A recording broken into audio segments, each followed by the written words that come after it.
We're going to be talking about this World War I lesson and discussing some approaches to the lesson, ways for you to get into the lesson with your students, and also trying to give you some background information in terms of what does World War I mean overall, and maybe give you some pointers on some places to go. That said, we might as well kick off.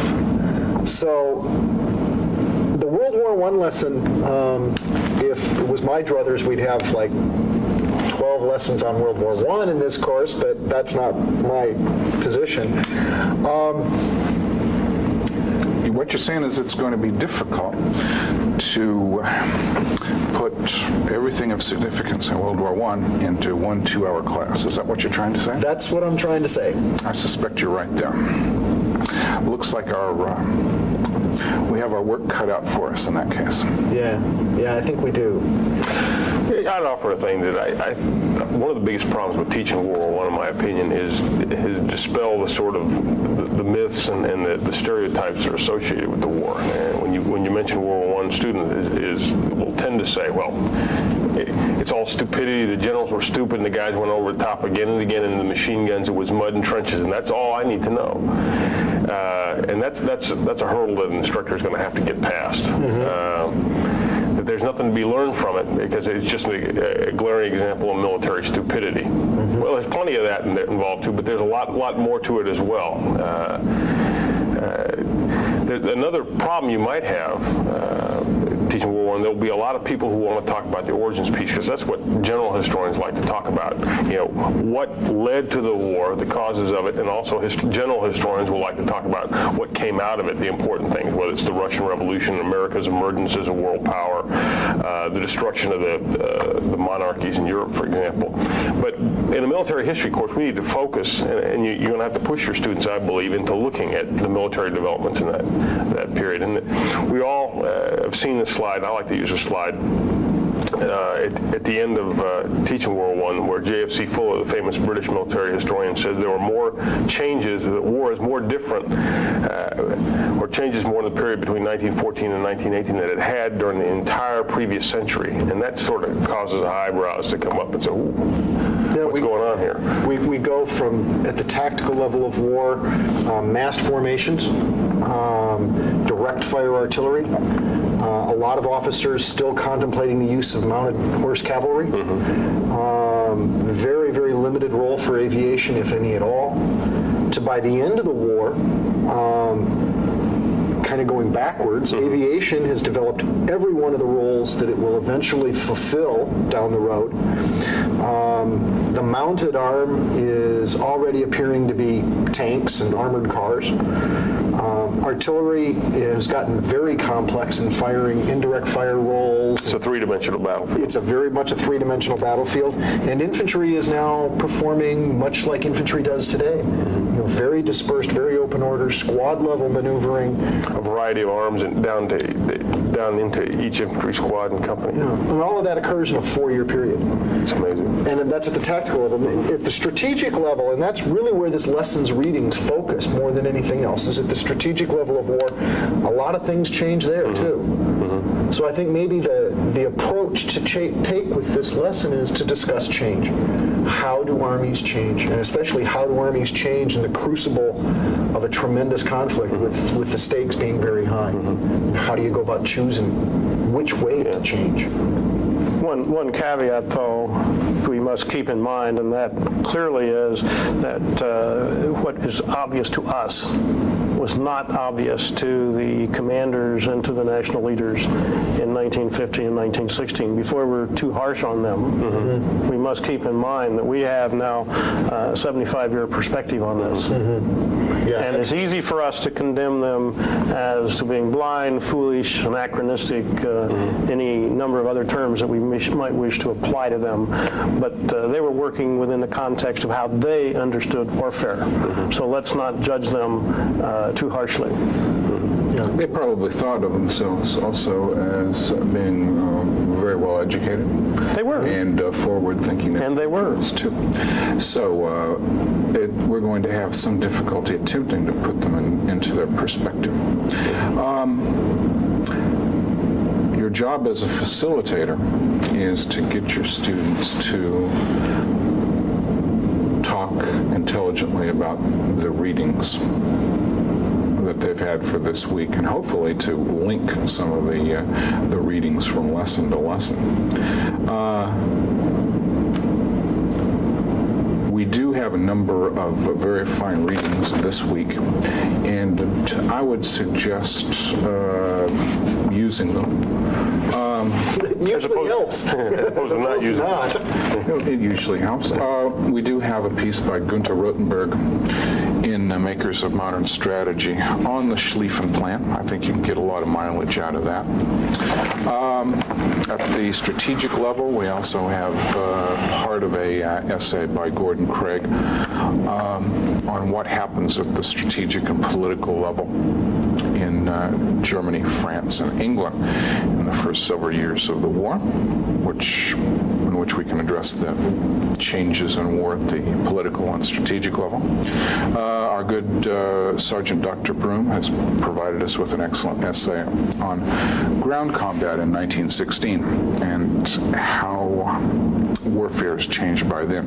This is a very important essay, and you can use it to demonstrate how warfare has changed on the ground. And we also have 3 pages of Weigley, which I'd like to ask you guys about how to use it. And as an umbrella reading for the entire period, we have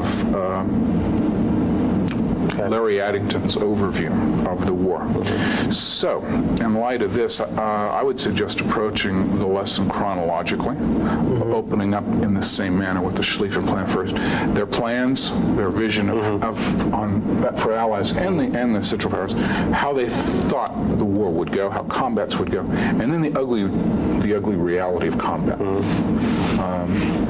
And getting to 1918 and trying to escape the trap of trench warfare.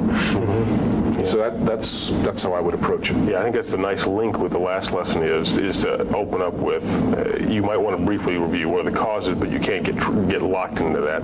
But to say what kind of war did they expect, and how does the Schlieffen Plan answer the German problem? Why do they need a plan like that? It's the most famous war plan, arguably the most famous war plan in history, and I think having the students discuss what is it? Is it a work of genius, as some people consider it to be, or is it something fatally flawed that set Germany up for a catastrophic failure? Describe how it went and then how it eventually broke down. I think are all things that students can spend some worthwhile discussion time on. I would agree. That's the best way to approach it. If there's a weakness in this lesson, it's in the middle part of the war, in the years Your essay, in other words. 16, No, I'm just 17. kidding. Yeah, my essay. It was adapted for this course out of something else, but Say it ain't so. because it's very heavy on the opening piece of the war with the Schlieffen Plan and all of that, and it's pretty good on 1918 and what the war has become and the strategic problems of Germany at that point and the position they're in. But the fascinating piece of the story, in a lot of ways, are all of those attempts. Really in 1916 and 1917 to figure out, okay, we've got this can of worms and how do we put them back in it? Yeah. For those of us who are thinking about new technologies being introduced today and how they will influence the military of tomorrow, it will probably be instructive to examine how some of these technological wonders of World War I were introduced and the process of how institutions receive these items. Yeah. I think that would be a worthwhile line of inquiry. But one must not only focus on those that are successful, but on those that failed. Indeed. Yes. You mentioned how to use the Weigley piece in here, and I think it's natural for American Army officers, especially, to say, "Hey, how come this lesson doesn't really deal with the Americans a whole lot?" And I really think that the response to that, and because we've got the 3 pages out of Weigley essentially to talk about World War I. He gives it short shrift. He does give it short shrift, but the pieces of World War I that are most important for American military history is, one, just America entering the world stage as a great power, and second, what we learn about mobilization in this modern age. Yeah. Because the American combat experience is very, very, very brief. Yeah, in effect, we're players, big players on the Western Front, really about the last 3 months of the war, and European sources will tend to downplay it. You'll have students in the class who will say, "Hey, we want to talk about the American experience. We'd like to get into that more." And if you're going to do that, that's going to be up to the instructor to carry it, because there's not much in the lesson that'll let you work with that. A couple things that I think are worth highlighting, the points you make. What is the mobilization experience? What are the problems we have? How do we overcome them? How do we perform on the battlefield? What compromises do we make with our allies? These are all things that are worth talking about. But if you're going to do that, you're going to have to carry it on your own. I think a point worth making is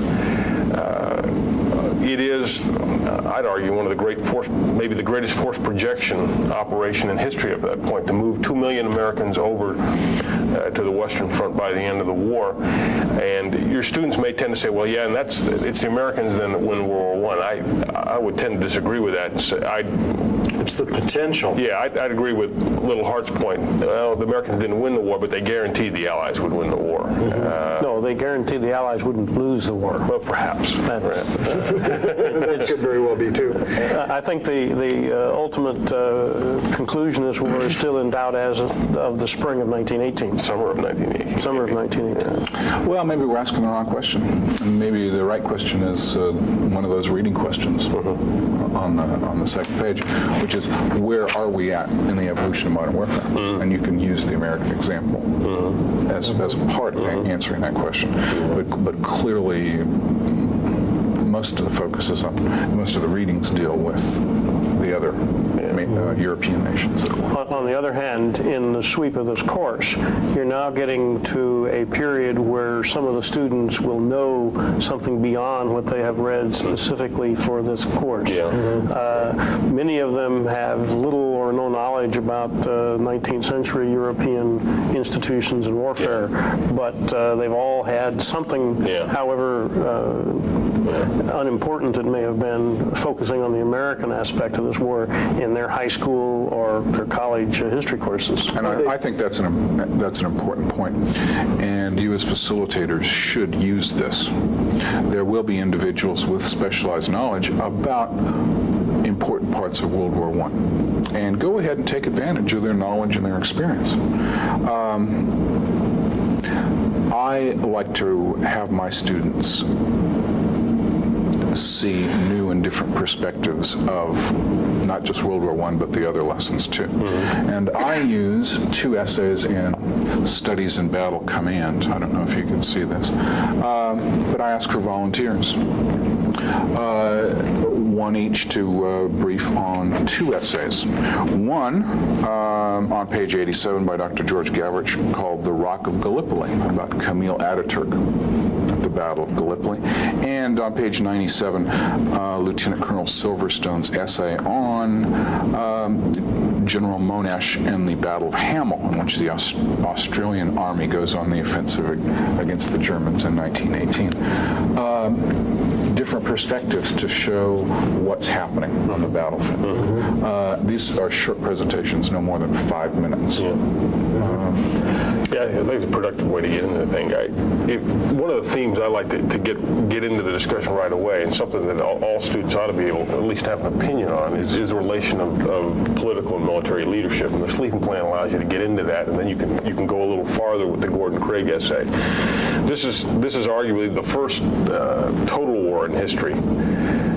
And the civilian leadership expected the military people to have the answers. Though no one had ever really mobilized an entire society and got into a war that drew on every aspect of society, that tested every aspect of society, its social, economic, political institutions.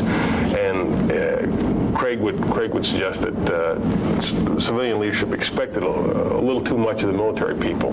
Sleeping Plan is a good vehicle because when it got down to the nuts and bolts of what was going on, the political leadership in Germany didn't know what the details really meant, what even the broad points of the sleep plan. They didn't understand that, and as the train started moving, all of a sudden they found themselves in a situation they couldn't call it back. This thing that they'd unleashed.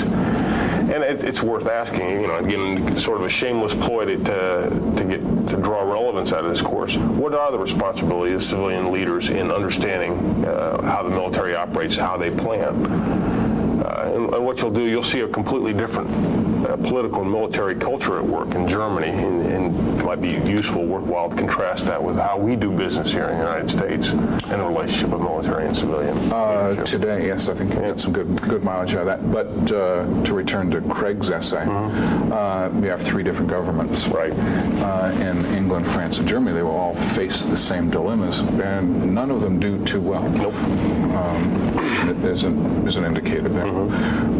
If the civilian governments expect too much from the civilians, it may be because, or from the military, maybe because the military misled them in what they could expect. Or perhaps has too much prestige in society, Militarized societies. Too great a role in the decision-making process. Yeah. Well, it begs the question, I think, how much should a political leader know about military affairs? In another example, in late 1916, you have the German government. The German Navy comes in with a set of charts that says we can win the war in 5 months if you just let us unleash our U-boats. What's a political leader supposed to say in that? Okay, how does he respond when a technical expert can lay it out chapter and verse and PowerPoint slides that, hey, I've got the answer right here? In the Craig article, they point out that Clemenceau had a military advisor who could whisper in his ear, hey, boss, I think the generals are giving you a line here. And maybe that's where it gave him fascinating point. Which maybe gave him the ability to challenge the generals when it came to making strategic decisions. Perhaps that's why we've become awfully cynical of technical experts here at the end of the century.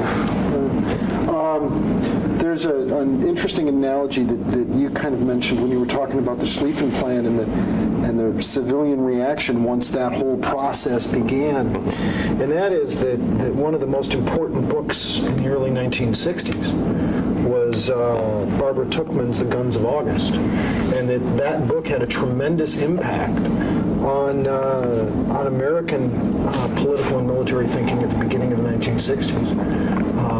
Because of the similarities in a lot of ways between the mobilization system that these countries used and intercontinental ballistic missiles. Yeah. But once you order mobilization, you either have to go all the way through with the attack, or you leave yourself naked as you try to stop the mobilization in the middle, because the trains will be all confused, the units won't be in the right place, and you'll essentially be defenseless. And if you launch ICBMs and you decide, oops, we made a mistake, you can't call them back. The only thing you can do is destroy them in midair. And at that point, once again, you're laying there defenseless in front of a still armed enemy. So those analogies had a tremendous impact on the Kennedy administration. And that might be another way to draw out the relevancy of this whole thing. That World War I didn't really end in 1918. There are some things about it that are still shaped our whole century, and if students want to talk about that, you can get into that. In terms of the military aspect, again, you got to come back to what's the problem that the generals face after the war plans fail. What do you do now? Yeah. And this is the test of all military institutions. And Michael Howard's famous essay, whatever doctrine you go into a war with, you're going to find it wanting in some way. It's not going to pass the test in all accounts. So the trick is to develop the mental flexibility, the versatility to say, okay, I've seen the test of battle now, here's how I'm going to change. And apparently on the face of it, you've got every major army in the world doesn't pass the test because you have a slaughter that goes on for years afterwards. Yeah. There's some additional CSI readings. There's one listed in the student book, the Directed Telescope reading by Colonel Gary Griffin. But there's also a number of other related pieces. Sam mentioned Studies in Battle Command. There's also Tim Lupfer's Dynamics of Doctrine. Dynamics of Doctrine. Although it is not 2 5-page essays. It's about 100 pages. 60 pages, thank you. That deal with how the German General Staff approached change already happening on the battlefield. And then there's Jonathan M. House's Combined Arms Toward Combined Arms Toward Warfare. Combined Arms Warfare, which is another CSI publication. Pretty succinct summation of what's going on in the tactical battlefield, and I strongly would recommend that to folks who want to get an overview of what's going on. And of course, if that's too much reading for your students, and it is, it's something that you may go ahead and either parcel out to a couple students or just read yourself to give you the background to facilitate and lead this discussion. And those publications can be had by contacting us here at CSI and asking for them, and we can get them out to you. Not in a whole lot of quantity for nothing, but we can get some out to you to help you out there. So where else do we go here today to try and help these folks out? Well, a couple points I'd like to make about the trench warfare piece again, which is locked in most students' mind. This is what World War I's about. First of all, the war didn't happen exclusively on the Western Front. A point worth making in passing. There's fighting in China between Japanese and Germans in their colonies. There's fighting in East Africa that goes on the entire war. Into 1919, in fact. There's naval fighting off the coast of Chile and the Falkland Islands. There is, of course, U-boat campaigns across the commerce raiding into the Indian Ocean. The British Army is surrounded and surrenders in Baghdad. Or near Baghdad, Yeah.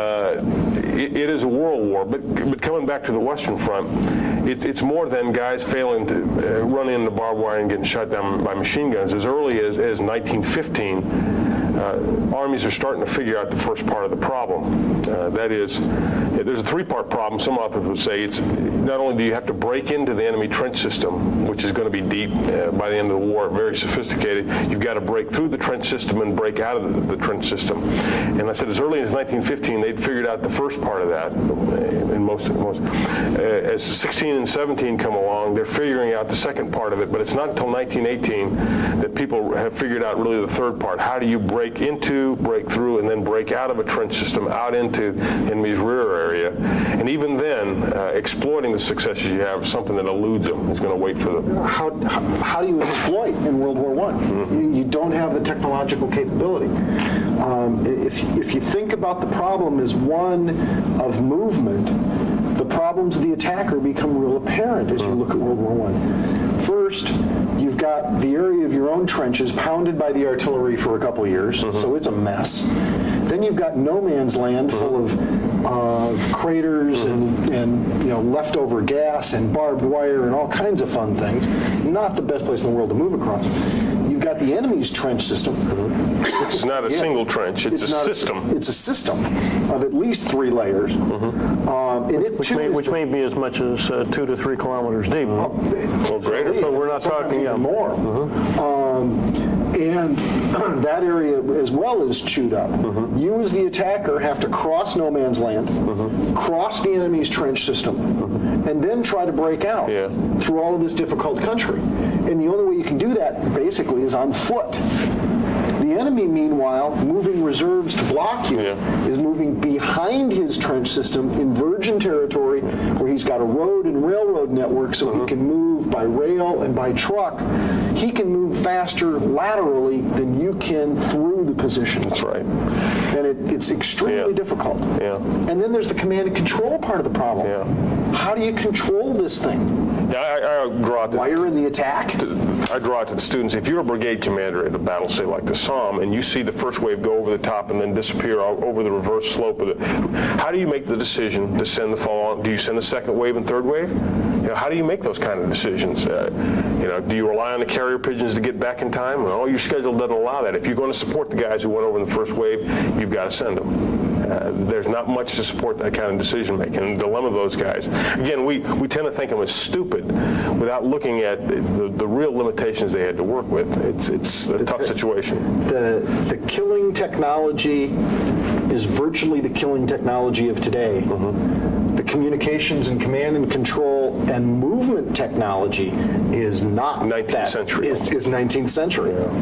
And that provides a real difficult problem for these guys to work out. Yeah. Another part about the Western Front, again, to get past the machine guns mowing guys down the barbed wire, you have millions of, there are other fronts going on, as I said before. In the Russian front, you have millions of troops involved, but because of the sheer size of the space involved, that front moves back hundreds of miles throughout the war. They don't have the stagnant trench systems. What it is on the Western Front, along with technology, is just the sheer density of troops. As you point out, you can break into the enemy's trench system, but he has reserve formation behind reserve formation behind reserve formation ready to move up and plug the gap. That's the other piece. The world has never seen armies that size thrown together from the English Channel down to the Swiss border. We didn't even, repeat those numbers in World War II on the Western Front. Didn't really approach them. The British and French and Americans are pushing, 200 divisions combined by the end of the war on the Western Front.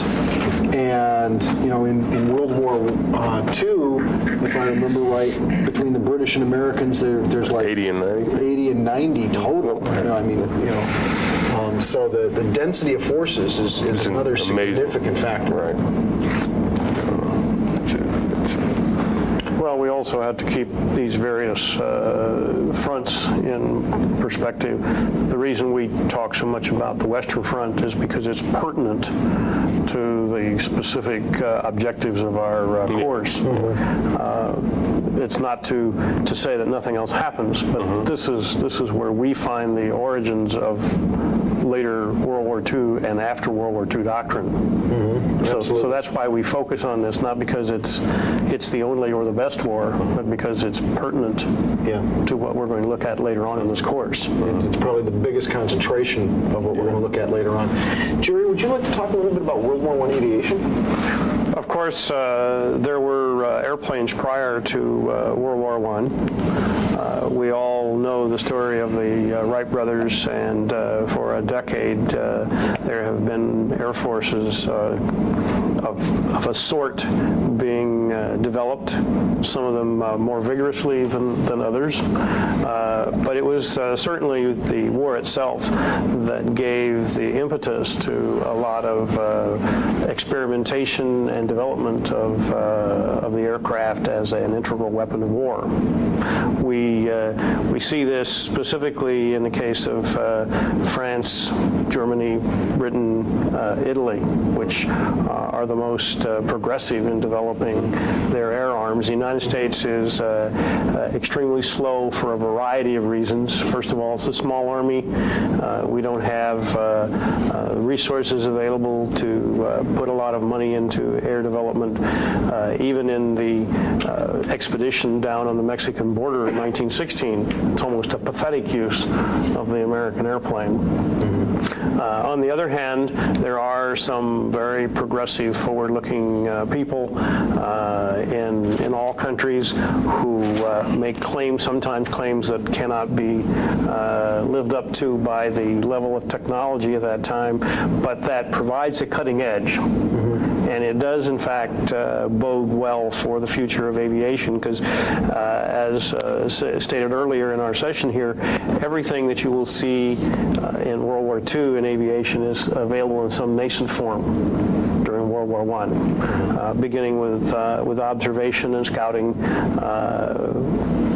bombing, strategic bombing, interdiction, close air support, and of course air-to-air combat. All of that is available.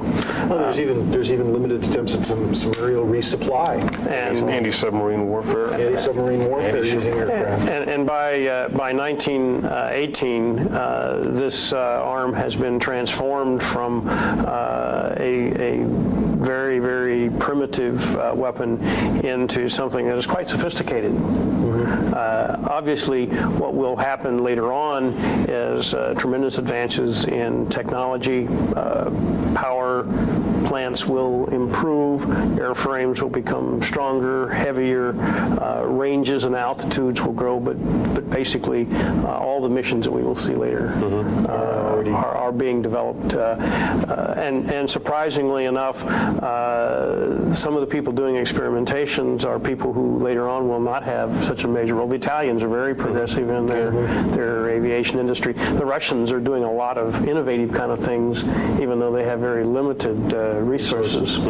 And once again, because of a few specific individuals who have made a significant mark on the future of military aviation, we tend to look at the Western Front. But that's not the only place that military aviation is developing at this time.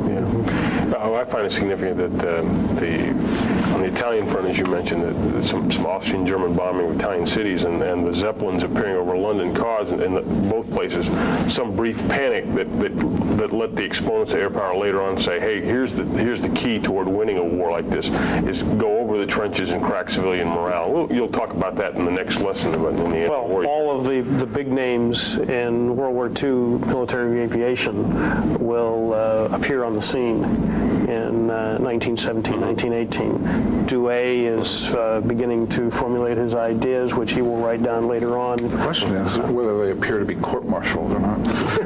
Well, they have their problems. But, but guys like military. Trenchard and Harris, all of these guys are getting their baptism of aviation fire, as it were. Perhaps building their empires. And perhaps beginning to build empires. And Mitchell, of course, although he's not a major player, he is much larger in retrospect than he was at the time, is certainly gathering up his little bag of tricks, which he will then come home and unleash. He's a showman even during World War I, and he will continue that trait later on. So all of these guys we will see later in the interwar period and in World War II are all learning something about their trade, especially in 1917, 1918. How about the war at sea? Can we recommend perhaps having a student volunteer to brief on some aspect of the war at sea?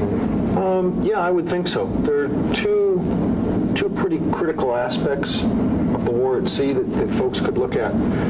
The first one is the patently obvious submarine war. And again, they have the admirals have the same problem generals have. They had all anticipated a war where big fleets with big guns, battleships duke it out in a line of battle, and that happens one time indecisively. Indecisively. The real key to the war at sea is the new weapons on the scene: the torpedo boats, the submarines, the mines. The sea control kind of thing. But there's the submarine piece, or the problem of Britain, and how do you keep Britain supplied? The Germans have some very successful surface raiders that are out doing some tremendous Briefly successful. Briefly successful. The British will hunt them down. But at what cost? You should hunt them down, but it takes some tremendous resources to do so. It's a big ocean. They're hard to find. You have to put an awful lot of ships to sea to find that one little ship out there that's creating a lot of mischief and mayhem. Right. So there's a cost to be paid, but they do hunt them down. But then there's the submarine issue of here's this new weapon that is not only pretty lethal, but it hides pretty well. How do you find it? What's the strategic level response to the submarine? Do you go to convoying? Your history for 250 years has said the price of convoying is too high, because if the bad guys get into the convoy, they're going to take it out.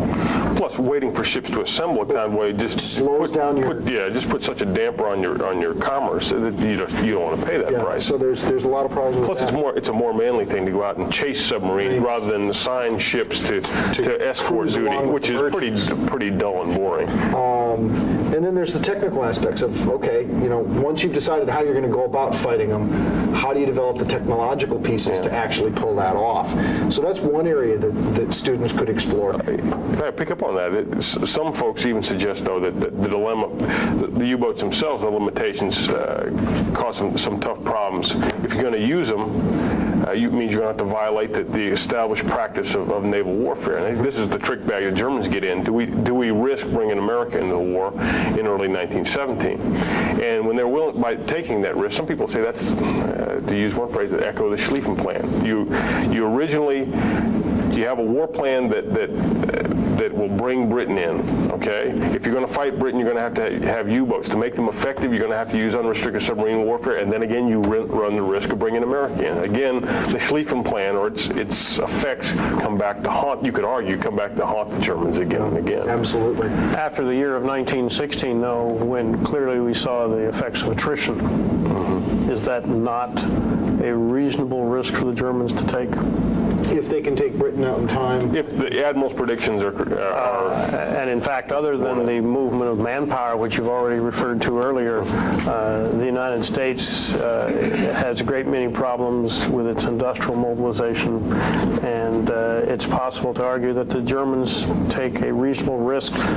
Like any risk, sometimes it fails. Well, I'm not sure I'm going to if I'm the German General Staff and I'm looking at the American Army in late 1916, I'm looking at an army that had a hard time putting an understrength division on the Mexican border. And I'm saying, wait, I got 200 divisions on the Western Front and 1 million men in the East. I'm not sure that I can worry too much about these guys. This does sound like a I think it's a reasonable risk that the Germans take. well, not only that, but they come fairly close to causing Britain. With Britain real within problems. 5 weeks of starvation? Yeah, and- there are 5 weeks of supplies left? We talked about the American contribution to the war.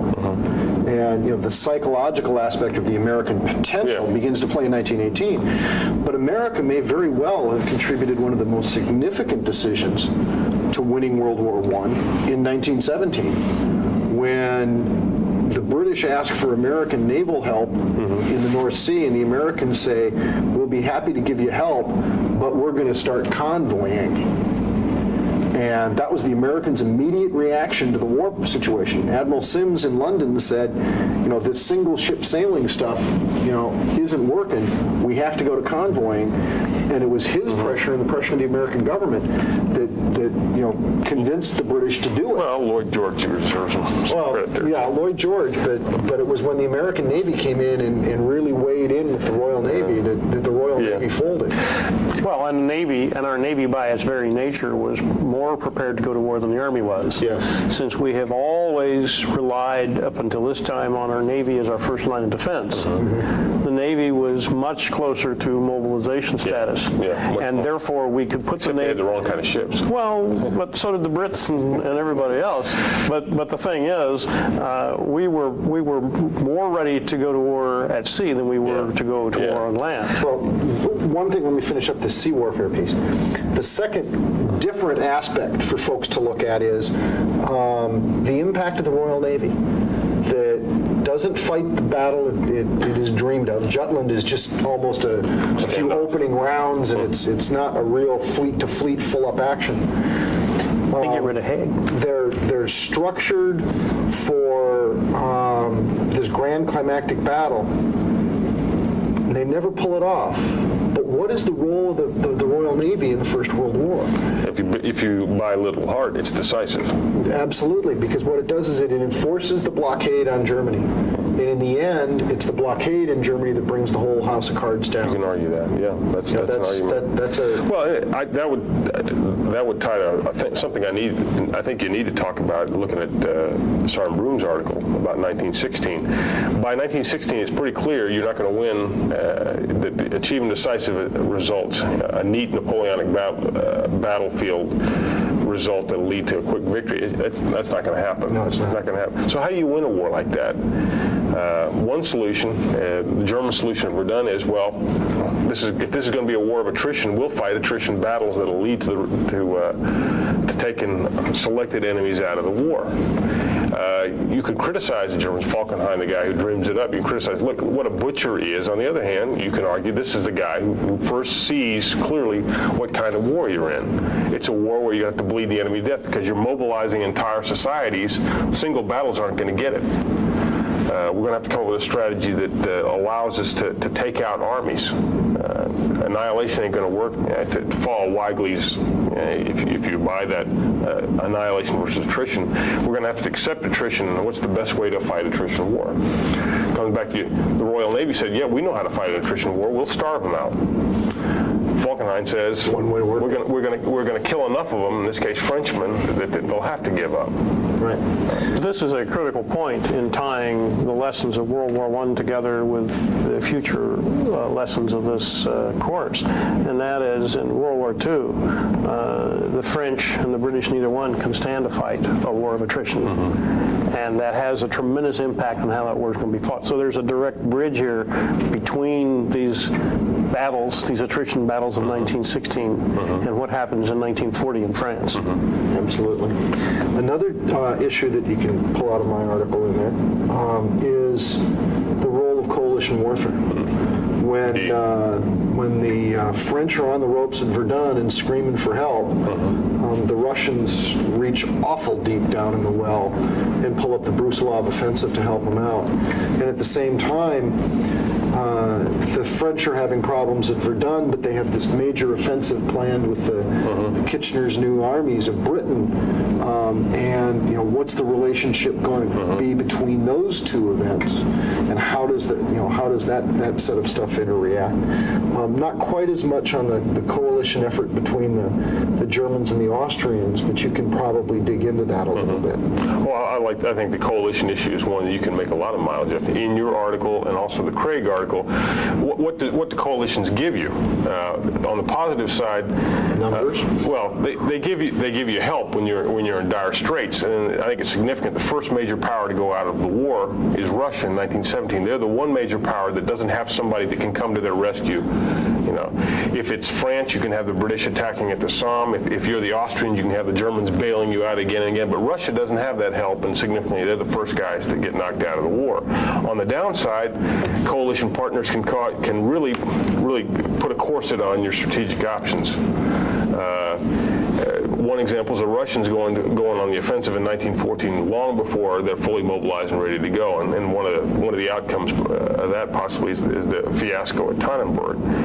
You have the British launching at Somme arguably before they're ready to go, reaping some horrible results of that because the French are in such dire straits for Verdun. You have the failed attempt at Gallipoli to try to get aid to the Russians, operation with a lot of potential, but it doesn't pan out. I think the coalition issue is one that deserves a lot of attention. Significantly, the coalition piece that we think we have down now, and you can consider coalition doctrine, it's not very well advanced in World War I. And you don't see, for example, the Allies really working together a team until, what I tell students is until the Germans hold a gun to their head. In the spring of 1918, the Germans create three massive breakthroughs on the Western Front, and the Allies see their backs being pushed up against the wall. Kind of go, oops. Yeah, maybe we'd better have one single commander on the Western Front. That's what it takes to get a real coalition command. Right, absolutely. Well, anybody got any other burning thing we ought to let these folks in on? This is one of the most important lessons in the evolution of modern warfare. Absolutely. This war is of decisive importance. It's important to start off the lesson and in the lesson looking at the big picture. Where did we start out? Where are we now? Where are we going? At the end of World War I try to make a transition for my students. And it's an essay we don't use anymore, but it's Lawrence of Arabia's first essay that he wrote in London when he got back from the desert in 1918. And he said when he was out leading the Arab armies, he led an army into the field, and it was routed by the Ottoman Empire. And he realized that he could not fight against the Central Powers in a conventional manner. The Ottoman Empire, what we would know today as Turkey, although much larger, used conscription, had modern weapons, and it had a general staff that sent hundreds of thousands of men out on railroads to exert force throughout the Mideast. And Lawrence said, I could not stand up and fight this machine and these institutions. But this, in what appeared to be an enormously powerful machine, actually had weaknesses because they had to get where they were going on railroads. And he suggested that by using small groups of raiders to attack the railroad lines, he could negate the enormous power of that empire, its general staff, and its entire synchronization matrix. What's the significance of this? Well, maybe somewhere along the line, the relationship between man and machine starts to change in warfare. And I don't know how far along that course we are today, but I think somewhere along the line, that begins. Men are still important, women are important, but they serve weapons. And how far will that go? How far will it go for us? Something to think about. Yeah, absolutely. All right, well, thank you for watching us, and I hope we were able to give you some help and a few pointers on some ways to explore the issues of World War I with your students. Thanks very much, and have a good